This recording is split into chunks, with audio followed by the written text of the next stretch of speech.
नमस्कार, किसान समाचार में आपका स्वागत है। मैं हूं रेशमा आपके साथ। आइए नजर डालते हैं इस वक्त की हेडलाइंस पर। राष्ट्रपति मुर्मू ने मंगलवार को अरुणाचल प्रदेश विधानसभा के विशेष सत्र को किया संबोधित। कहा, अरुणाचल प्रदेश एक आकर्षक निवेश स्थल बनने में पूरी तरह सक्षम, देश में प्राकृतिक फलों का केंद्र बनने की क्षमता। आज के युग में पर्यावरण प्रदूषण और जलवायु परिवर्तन विकट समस्या।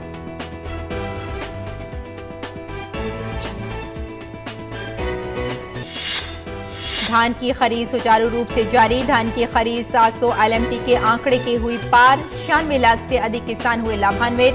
किसानों को लगभग 1,40,00,000 रुपए के न्यूनतम समर्थन मूल्य यानी MSP का किया गया भुगतान। देश की जरूरतों को पूरा करने के लिए केंद्रीय पूल में चावल का पर्याप्त स्टॉक उपलब्ध। 2023 के तहत 50 लाख मीट्रिक टन गेहूं उपलब्ध कराने की घोषणा। आटा मिलों को गेहूं के बाजार मूल्य में कमी के अनुरूप आटा उत्पादकों की कीमतें कम करने की दी सलाह। 20 लाख मीट्रिक टन गेहूं की अतिरिक्त ऑफलोडिंग से उपभोक्ताओं के लिए गेहूं उत्पादों के बाजार मूल्य को कम करने में करेगी मदद।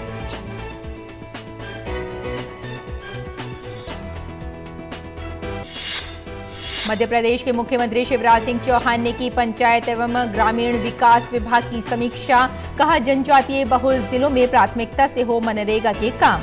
मनरेगा में मजदूरों के खातों में 100% मजदूरी के समय पर किया जाए भुगतान। मनरेगा के कार्यों को दिया जाए बढ़ावा। और अब समाचार विस्तार से। भारत की राष्ट्रपति द्रौपदी मुर्मू ने मंगलवार को ईटानगर में अरुणाचल प्रदेश विधानसभा के विशेष सत्र को संबोधित किया। राष्ट्रपति ने कहा कि अरुणाचल प्रदेश भारत का एक अभिन्न अंग है और केंद्र सरकार की एक्ट ईस्ट नीति में एक प्रमुख हितधारक है। उन्होंने कहा कि समृद्ध प्राकृतिक संसाधनों और गुणवत्तापूर्ण मानव संसाधनों के साथ अरुणाचल प्रदेश एक आकर्षक निवेश स्थल बनने में पूरी तरह सक्षम है और अरुणाचल प्रदेश में प्राकृतिक फलों का केंद्र बनने की क्षमता है। राज्य के कृषि और संबद्ध क्षेत्रों में उल्लेखनीय विकास हुआ है, जो हाल के वर्षों में राष्ट्रीय औसत से कहीं अधिक है। अरुणाचल प्रदेश में देश के नेचुरल फ्रूट बाउल के रूप में उभरने की क्षमता है। ये राज्य खासी, मंदारिन, संतरे और कीवी उत्पादन में पहले स्थान पर है, जबकि बड़ी इलायची के उत्पादन में इसका देश में दूसरे स्थान है। ये संतोष की बात है कि अनेक इंफ्रास्ट्रक्चर प्रोजेक्ट्स जो पूरी हो चुकी है या निर्माणाधीन है, राज्य के सामाजिक आर्थिक विकास में योगदान दे रहे हैं। मुझे बताया गया है कि राज्य सरकार विगत 3 वर्षों में अपने बजट का करीब 30% भाग एसेट्स बिल्डिंग में खर्च कर रही है, जो देश में सर्वाधिक है। ये बहुत खुशी की बात है कि कामेंग जल विद्युत परियोजना के चालू होने से अरुणाचल प्रदेश एक पावर सरप्लस राज्य बन गया है। राष्ट्रपति ने कहा कि आज के युग में पर्यावरण प्रदूषण और जलवायु परिवर्तन एक विकट समस्या है। हमें इन चिंताओं का समाधान जल्द खोजना होगा। युग में पर्यावरण प्रदूषण और जलवायु परिवर्तन तक विकट समस्या है, जिनका समाधान हमें शीघ्रता से खोजना है। अरुणाचल प्रदेश जैसे भौगोलिक रूप से संवेदनशील राज्य के लिए ये मुद्दे भी और महत्वपूर्ण हो जाता है। मुझे ये जानकर प्रसन्नता होती है कि इस राज्य के नीति निर्माताओं ने इस विषय पर ध्यान रखा है। अरुणाचल प्रदेश ने पाके डिक्लेरेशन के माध्यम से जलवायु परिवर्तन के लिए प्रतिबद्धता दिखाने का संकल्प लिया है।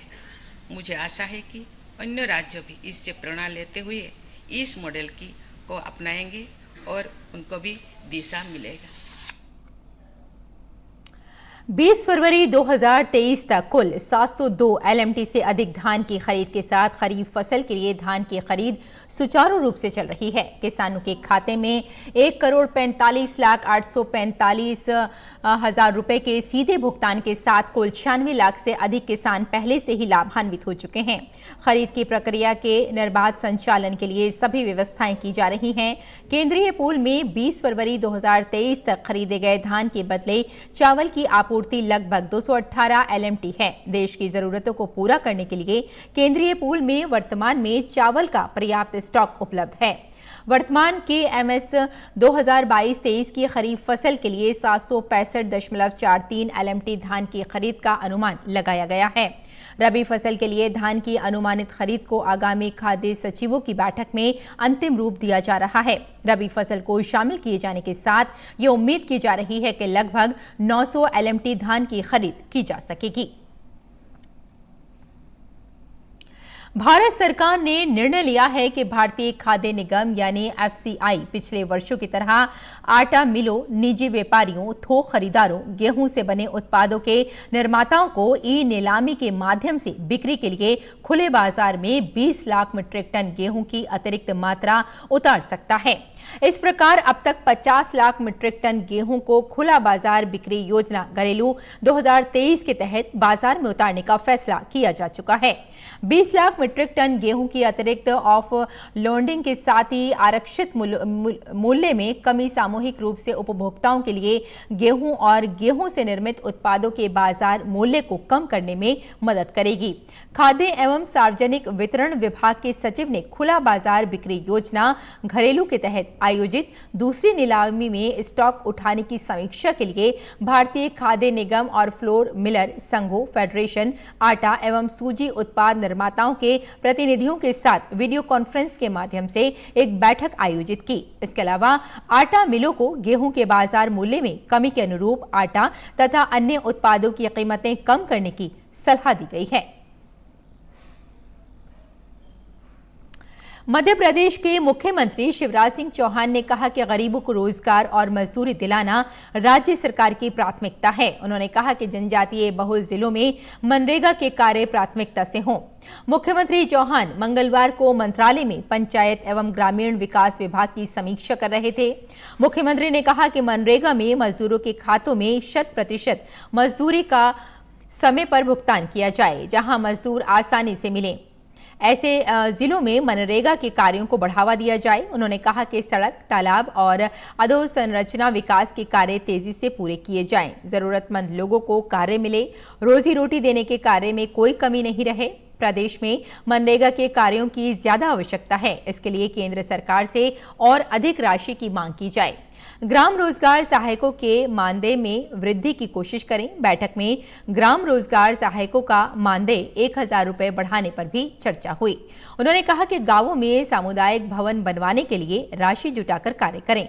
उन्होंने प्रधानमंत्री आवास योजना, मुख्यमंत्री जन आवास योजना के कार्यों पर भी विचार विमर्श किया। बर्फीले और ठंडे प्रदेश में ही अब तक सेब उत्पादन किया जाता रहा है, लेकिन कृषि वैज्ञानिकों ने अब सेब की ऐसी किस्मों को तैयार किया है जिनसे 45 से 50 डिग्री के गर्म प्रदेशों में भी सेब की पैदावार की जा सकेगी। वैज्ञानिकों द्वारा तैयार किस्मों को विदर्भ के उस क्षेत्र में जहां का तापमान 40 से 45 डिग्री रहता है, वहां इसकी पैदावार ली जा चुकी है। अब सेब की यह किस्म इन किसानों के जीवन को खुशहाल कर सकेगी। कृषि वैज्ञानिकों द्वारा सेब की नई किस्मों की जानकारी पाकर अकोला क्षेत्र के संतोष वानखेड़े हिमाचल प्रदेश से इन किस्मों के पौधे लाकर अपने खेतों में लगा रहे हैं। अब इन सभी पौधों से उनका 2 एकड़ का खेत हरा भरा होने के साथ साथ फल फूल रहा है। संतोष के खेत में सेब उत्पादन होता देख अन्य किसान भी इन किस्मों को अपने खेतों में लगाने की तैयारी में जुट चुके हैं। विदर्भ ऐसा क्षेत्र है जहां का तापमान 45 डिग्री से ऊपर भी हो जाता है।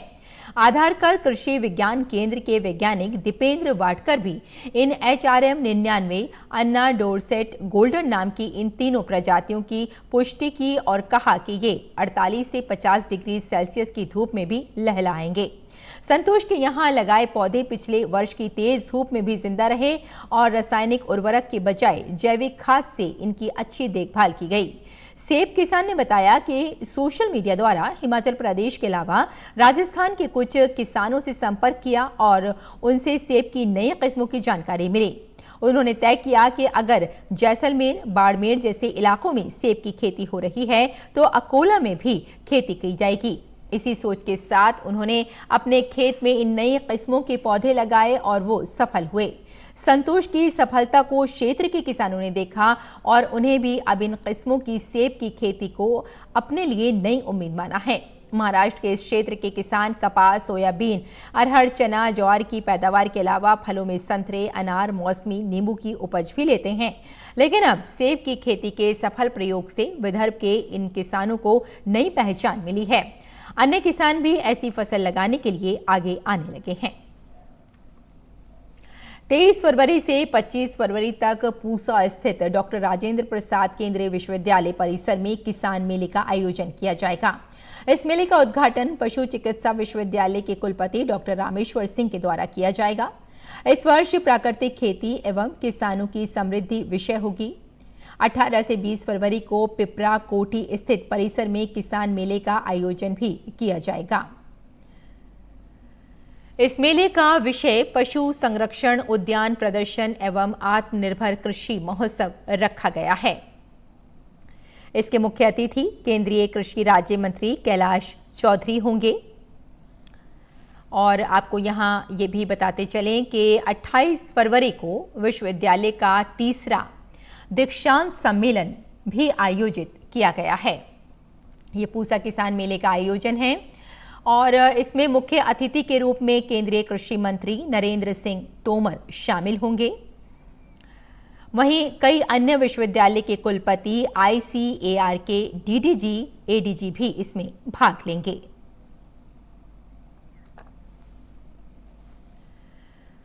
तो ये पूसा किसान मेले का आयोजन किया गया है और इसमें विश्वविद्यालय के कुलपति, ICAR के DDG और ADG भी इसमें भाग लेंगे।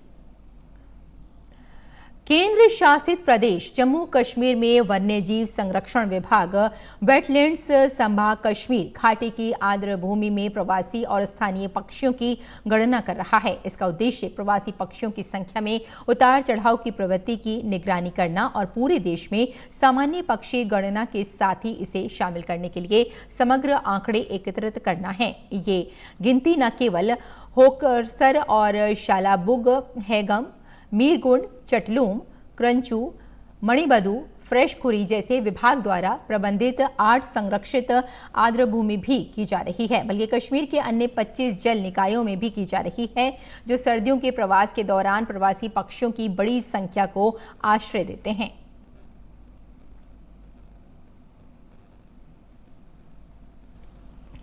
केंद्र सरकार की राष्ट्रीय बागवानी मिशन योजना आकांक्षी जिला कोरबा में ग्रामीण क्षेत्र की महिलाओं के लिए वरदान साबित हो रहा है। जिला प्रशासन और उद्यानिकी विभाग की मदद से आदिवासी बहुल्य कोरबा जिले के छोटे किसान और महिलाएं आज सब्जी की खेती कर कम लागत में ज्यादा मुनाफा कमाकर आत्मनिर्भर भारत के सपने को साकार कर रहे हैं। देखिए ये रिपोर्ट।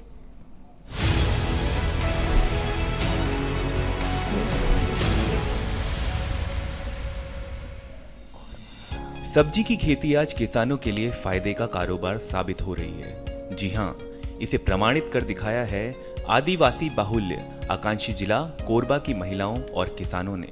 यहां जिला प्रशासन की मदद से उद्यानिकी विभाग ने केंद्र सरकार की महत्वाकांक्षी राष्ट्रीय बागवानी मिशन योजना के तहत महिला समूह और किसानों को सब्सिडी दर पर सब्जी बीज के साथ ही ड्रिप मल्चिंग का लाभ देकर वैज्ञानिक पद्धति से खेती का प्रशिक्षण दिया है, जिसके बाद यहाँ की महिलाएं और किसान बड़े पैमाने पर सब्जी की खेती कर कम लागत में ज्यादा मुनाफा कमा रहे हैं। कोरबा कलेक्टर संजीव झा ने बताया कि आकांक्षी जिला कोरबा में सब्जी की खेती की काफी संभावनाएं हैं, जिसे देखते हुए महिलाओं समूहों को पंचायत की तरफ से जमीन आवंटित कर सब्जी की खेती के लिए प्रोत्साहित कर आत्मनिर्भर बनाया जा रहा है। केंद्र सरकार की जो आकांक्षी जिला योजना है उसका एक महत्वपूर्ण जिला है और चूँकि इसमें ट्राइबल डिस्ट्रिक्ट हैं, फॉरेस्ट डोमिनेटेड इसका टेरेन है, तो इसमें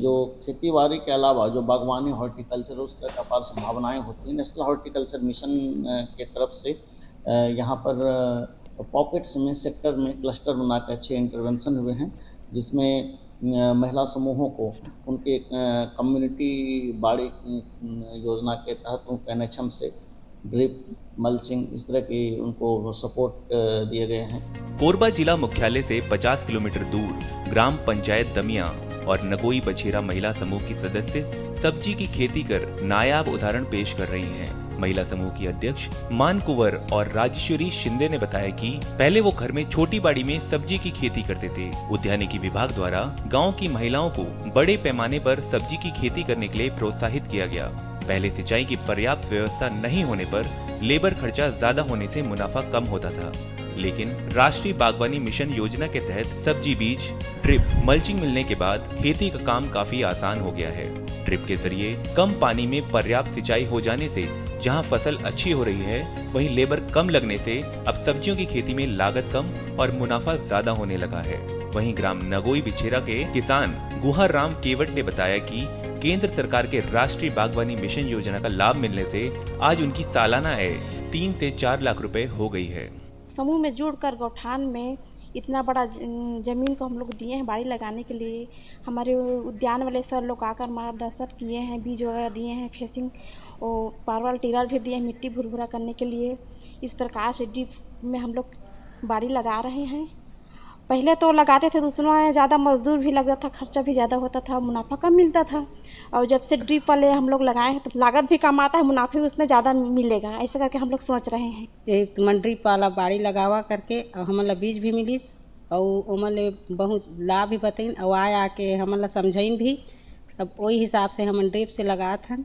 पहले तो मैं इसमें मतलब ऐसी नॉर्मल खेती करते थे। यहाँ पे एक प्रकार से बंजर टाइप का ज़मीन था ये, तो यहाँ पे मैंने खेती चालू किया और उसमें ड्रिप लगाया।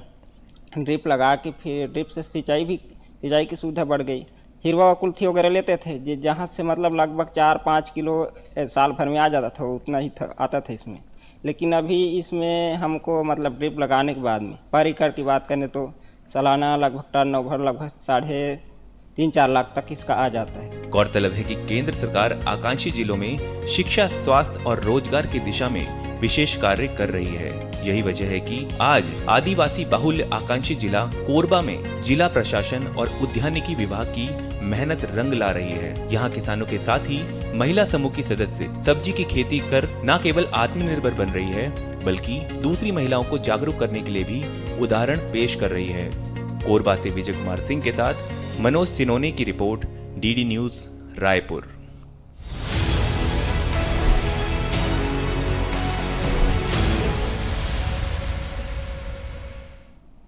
और आइए अब देखते हैं कि देश भर की मंडियों में क्या रहा भाव।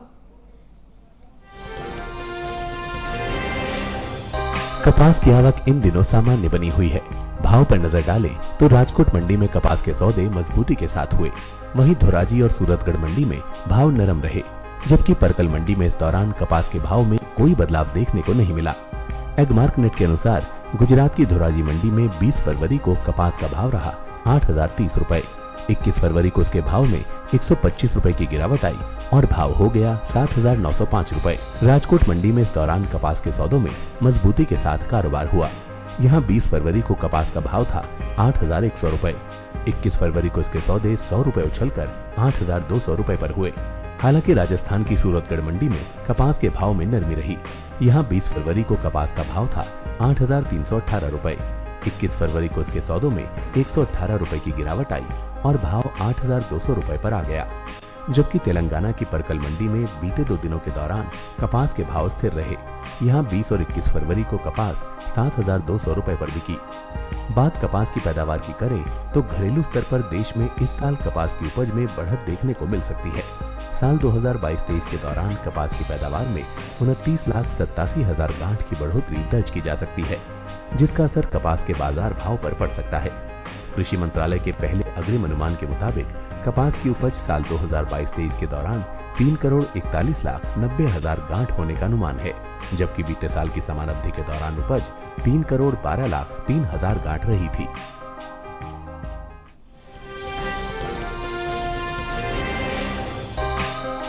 मंगलवार को कुछ मंडियों में तिल के सौदों में चमक आई तो कहीं स्थिर भाव पर हुई खरीद।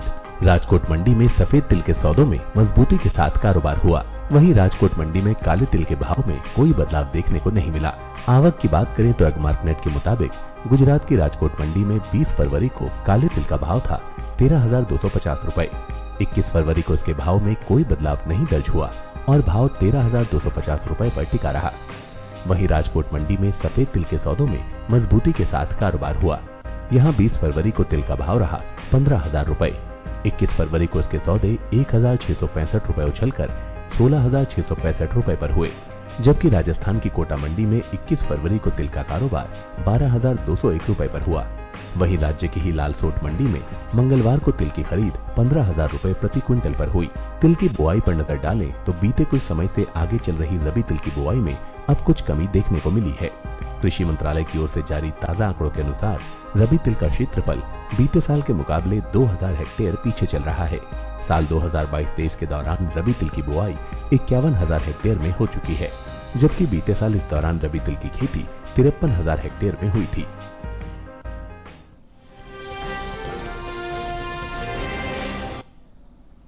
और आइए बात करते हैं मौसमी खेती की और जानते हैं कि किसान इस मौसम में कैसे रखें अपनी खेती का ख्याल।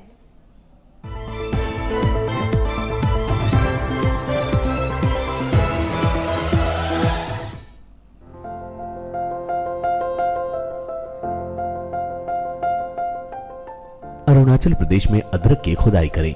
किसान आलू के खेत में निराई कर लें। आलू के खेत की देखभाल करते रहें। आलू में कीट लगने की आशंका है, ऐसे में कृषि विशेषज्ञों की सलाह से आलू में कीटनाशक का इस्तेमाल करते रहें।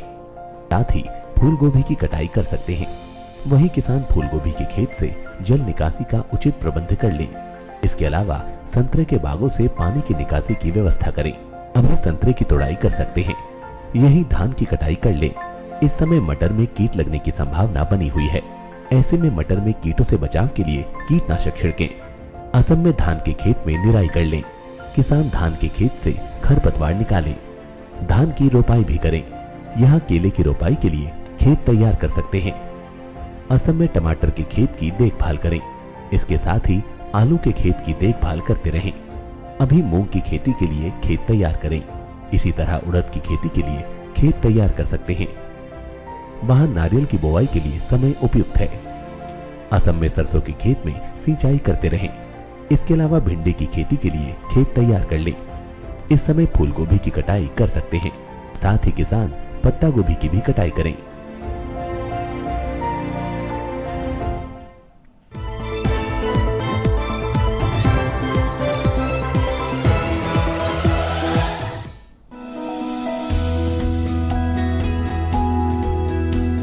शिमला मिर्च की बुआई का समय चल रहा है। सर्दी का मौसम इसकी खेती के लिए उपयुक्त माना जाता है। वैसे शेड में 12 महीने इसकी खेती की जा सकती है। इसकी खेती के लिए सबसे पहले नर्सरी लगाई जाती है। नर्सरी तैयार होने पर इसे मुख्य खेत में रोप दिया जाता है।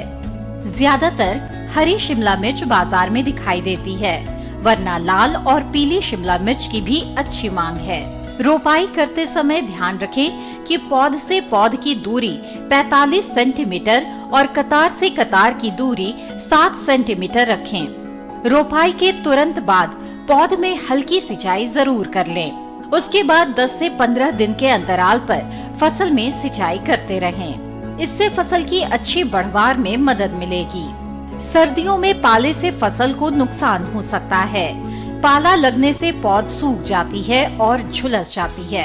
इससे बचाव के लिए पौध में सिंचाई जरूर करें। पाला पड़ने पर पौधे में मौजूद पानी जम जाता है और सिंचाई करने से ऐसी स्थिति से बचा जा सकता है। इसके अलावा पाले से फसल को बचाने के लिए 2 ग्राम सल्फर को 1 लीटर पानी में मिलाकर छिड़काव करें। सल्फर के छिड़काव से पौधों में गर्मी बनी रहेगी। इसके अलावा शिमला मिर्च की फसल में सफेद मक्खी के हमले का खतरा रहता है। इससे बचाव के लिए दवा का छिड़काव विशेषज्ञ की सलाह से ही करें। इसके अलावा सफेद मक्खी से बचाव के लिए नेट हाउस में शिमला मिर्च की रोपाई करना बेहतर रहता है।